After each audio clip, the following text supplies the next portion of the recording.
এই যে হোটেলে টোটেলে আমরা গেলেই দেখবেন টেস্টিং সল্ট ব্যবহার করে। এটা একটা সিরিয়াস নিউরোটক্সিন, তো টেস্টিং সল্ট দেওয়ার ফলে দেখবেন বাচ্চারা একবার যদি বাইরের খাবার খায়, ঘরের খাবার খেতে ইচ্ছুক না, কারণ ওগুলোর প্রতি তার আসক্তি জন্ম নেয়। এটা হচ্ছে আসক্তি করে, মনোসোডিয়াম গ্লুটামেট অ্যাডিকশন করে, এবং একটা খাবার তার বেশি বেশি খাইতে মন চায়।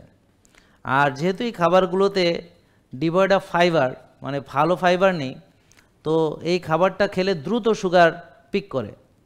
আর যেহেতু এখানে ভালো ফাইবার, ভালো ব্যাকটেরিয়ারা খায় আমাদের, তো যারা প্রসেসড ফুড খায় তাদের গাটের ভিতরে বাজে ব্যাকটেরিয়া তৈরি হয়, আর ভালো ব্যাকটেরিয়ারা মারা যায়, এবং ধীরে ধীরে তার চিন্তা ভাবনা নেগেটিভ হয়, ফুড চয়েস নেগেটিভ হয়, এবং যেই জিনিস নিজের জন্য অকল্যাণ, নিজের জীবনের জন্য যেটা অকল্যাণ, ঠিক সেটাই সে গ্রহণ করে।